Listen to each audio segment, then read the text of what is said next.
السلام عليكم ورحمة الله تعالى وبركاته. كي دايرين؟ لاباس عليكم؟ اش اخباركم؟ نتمنىكم تكونوا على خير وبخير.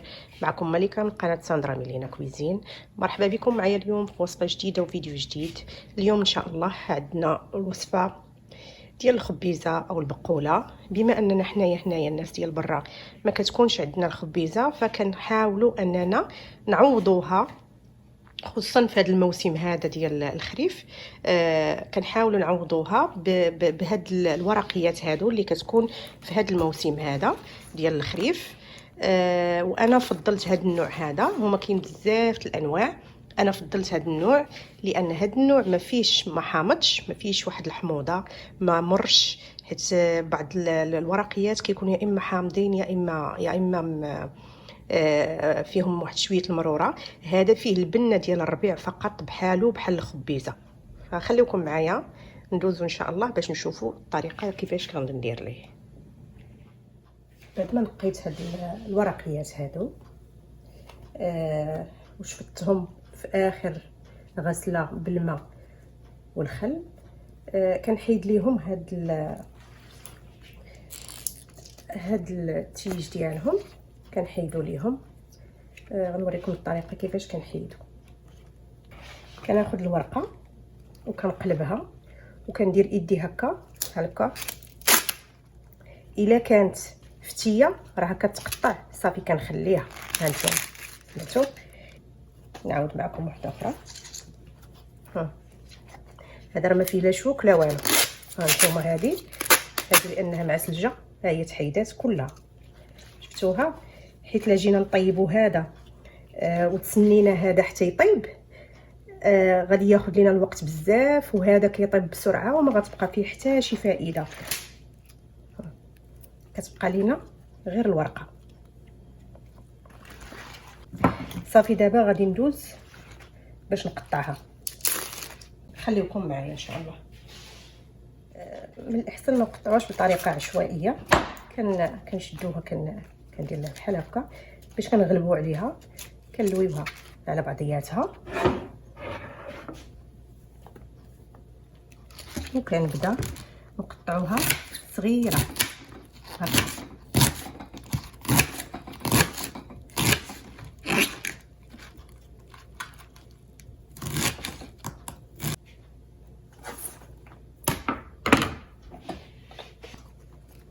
شفتوها؟ كنلوي وحده على وحده بحال هكا باش كنغلب عليها، وفي نفس الوقت كتجيني مسوله في التبصيل، ما تجيش كل وحده كيفاش دايره. صافي انا غنكمل الكميه كامله ونرجعوا من بعد باش نشوفوا تتمه الطريقه. هذه هي الكميه اللي حصلت عليها كيف كتشوفوا، راها واخا كندكها هانتوما، وهذه كوكوط كبيره ما شاء الله. غادي نزيد عليها واحد الكوب ديال الماء. ها هو انا كناخذ واحد شويه ديال بيكربونات السود او بيكربونات الصوديوم، وكان نديرها في هاد نص هاد الكوب ديال الماء. هذا كاين جوج اكواب ديال الماء هكا. هاد الصودا هذه كتخلي الخضر عموما كتحتفظ باللون ديالها، تساعدنا انه هاد البقوليات كي كنعرفوا حنايا هاد الخبيزه وهاد البقوليات والورقيات كيديروا الغازات، فما كتخفف من داك الغاز اللي غادي دير لنا هذاك الورقيات. لهذا كنزيد شويه الصودا مع الماء، وما كنكثرش الماء باش يلا هذاك البخار الفوقاني غيطيب ليا في داك البخار ديال هذا الماء هذا. وغادي نزيد واحد كموسه ديال الثومه ان شاء الله. غنتسنى عليها واحد 10 دقائق بين ما يغلى هذا الماء هذا، ونحسب 10 دقائق فقط، وغادي نطفي عليها ان شاء الله ونرجعوا باش نكملوا البقيه ديال الوصفه. خليكم معنا.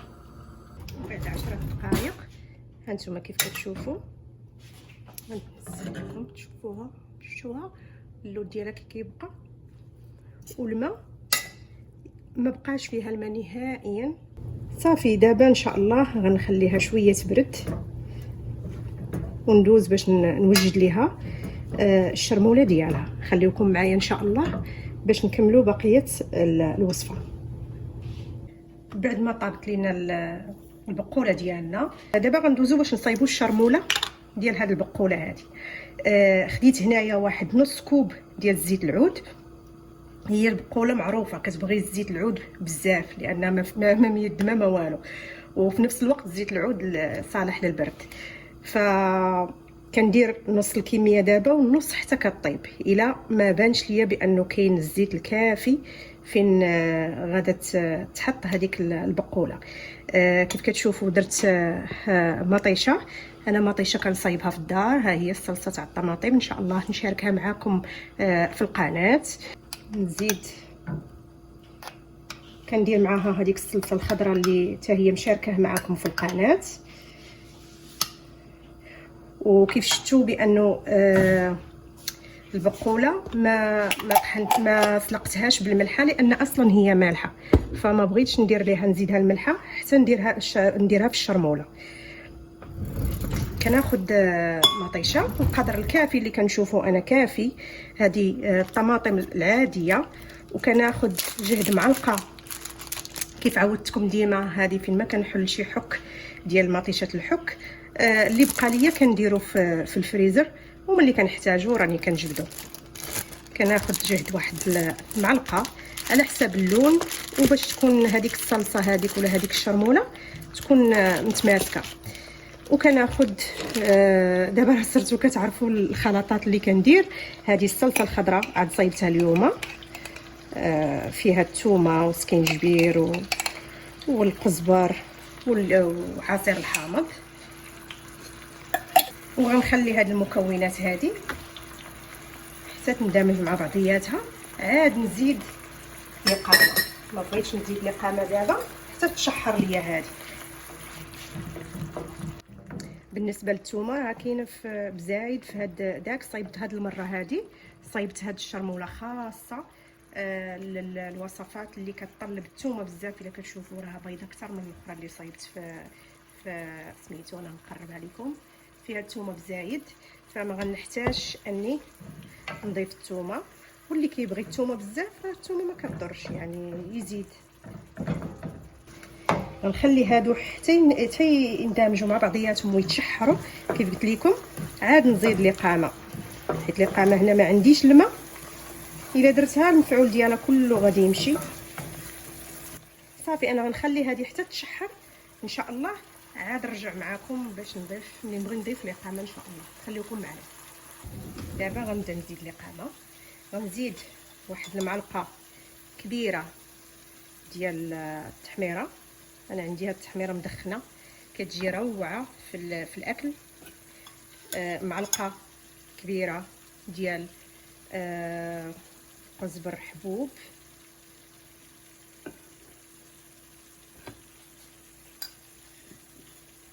مطحون اكيد على اليد. واحد نص معلقه كبيره ديال الكركم.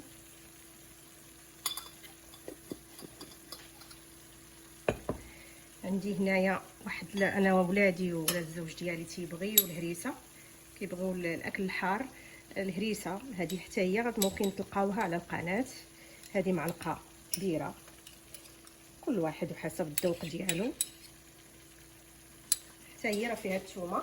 ما غنديرش سكينجبير لانه انا اصلا لا باز ديال الصلصه الخضراء فيها سكينجبير طبيعي طري، وهذا السكينجبير الطري كيكون مجهد، فما كاينلاش نعاود نضيف سكينجبير غادي يمرر ليا.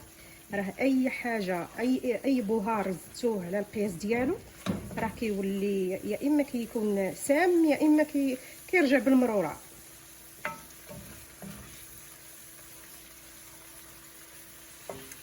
دابا غندير واحد شويه الملحه. حنا ما كنبغيوش الملحه بزاف. غنزيد البقوله.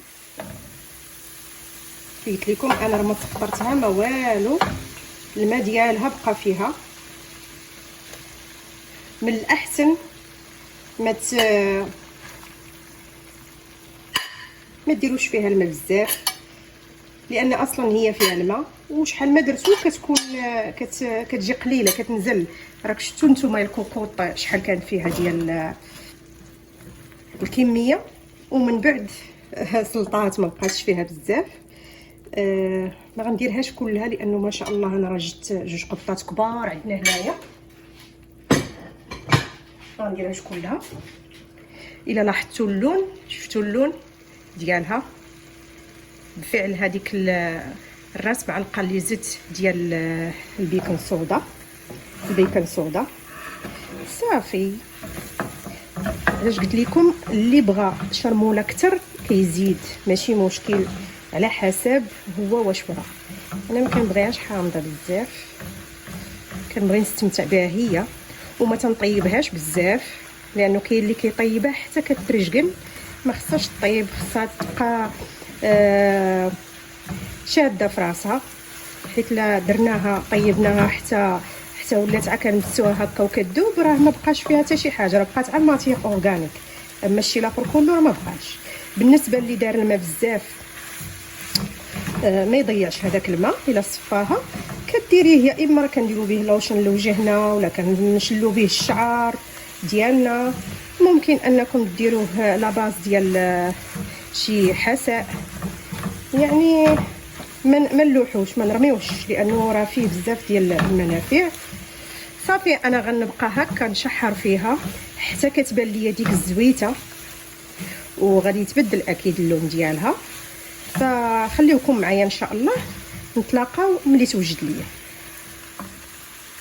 ما نساوش في الاخير نضيفوا واحد حامضه، نص حامضه كتكون مقطعه، كنلوحوها وسط من البقوله لانها كتعطيه واحد الطعم زوين. هاد ان شاء الله هذا نشارك معكم الطرق اللي كندير بها التخليل الليمون. بالنسبه لهذا ما كنفلحوش باش كيبقى ليا مده طويله، يعني كنديرهم على مراحل باش كنلقاو ما كيسالي واحد حتى كنلقى الاخر. ان شاء الله غادي نقطع هذا مربعات صغيره وغادي نزيدو في البقوله. غنزيدو هاد نص حامضه مسيره، غنخليها حتى تنشف مزيان. ان شاء الله نرجعو ملي تكمل لينا في الطياب ديالنا. فدابا ان شاء الله غنضيف في اخر لحظه، غنضيف واحد المعلقه كبيره ديال الكمون،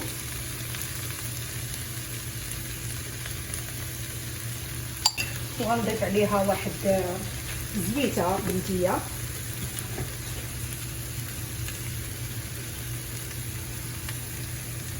صافي. وان شاء الله نتلاقاو في طبق التقديم. خليوكم معايا.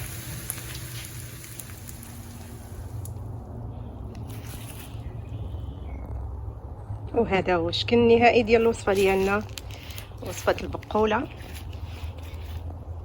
كيف كتشوفوا رافقتها بالزيتون كحل، الهريسه الموجوده في القناه، والصلصه. هاد الصلصه هذه غير الصلصه اللي محطوطه في القناه، هذه صلصه مرافقه للاطباق ان شاء الله. نتقاسم معكم الوصفه، وقدمتها مع شويه زيت الزيتون. بالنسبه للاشخاص اللي كيبغيو زيت الزيتون زياده على التقديم، يعني كل واحد وكيف كيبغي. انا قدمتها مع الزيتون احمر والحامض المصير اللي حتى هو ان شاء الله غادي نتقاسم معكم الوصفه ديالي في الطريقه. هو كاين بزاف الطرق ان شاء الله. نتمنى الوصفه تعجبكم وتجربوها وتخليوا لي الاراء ديالكم في التعاليق. بهذا وصلنا لنهايه الوصفه. كانت معكم ملكه من قناه ساندرا ميلينا كويزين. خليتكم على خير، والسلام عليكم ورحمه الله تعالى وبركاته.